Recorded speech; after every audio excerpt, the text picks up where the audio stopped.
Legal এইডের মাধ্যমে দুই ধরনের কার্যক্রম করি। মিডিয়েশন চালু হওয়ার পরে ওই একই সময় ৬২% মামলা ফাইলিং কম হয়েছে।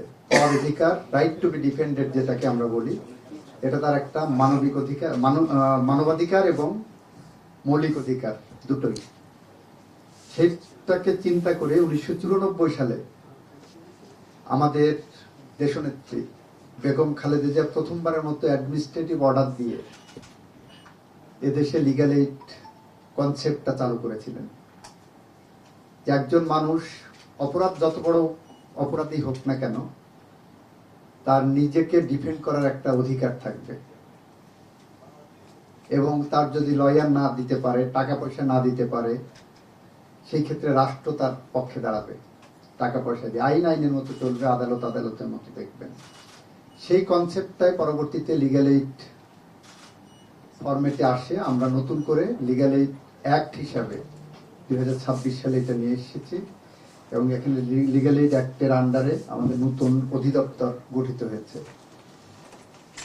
আমরা লিগ্যাল এইডের মাধ্যমে দুই ধরনের কার্যক্রম করি। তার একটি হলো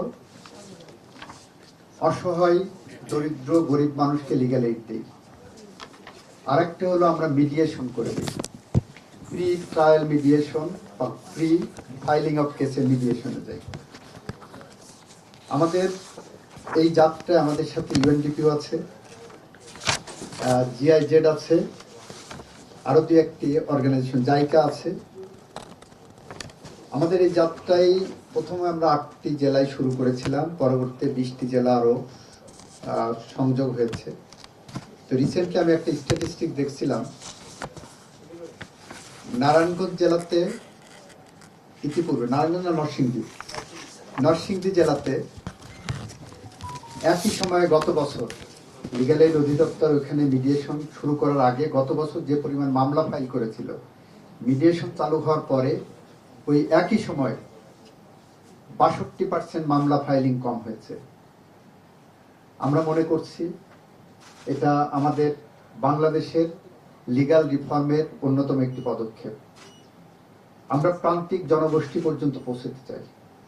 আমরা যেমন একদিকে বাংলাদেশের ঘরে ঘরে আমাদের সমাজ কল্যাণ মন্ত্রী ফ্যামিলি কার্ড পৌঁছে দেওয়ার উদ্যোগ নিয়েছেন, মানুষকে স্বাবলম্বী করার জন্য, তার অধিকার নিশ্চিত করার জন্য।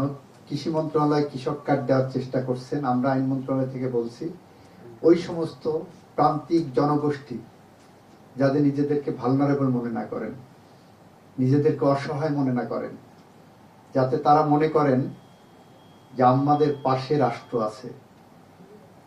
আমাকে একজন ভিকটিম করলো, আমি আইনজীবী দিতে পারছি না, রাষ্ট্র অর্থ খরচ করে তার পাশে থাকবে। এইটা লিগ্যাল এইড টিমের অন্যতম লক্ষ্য।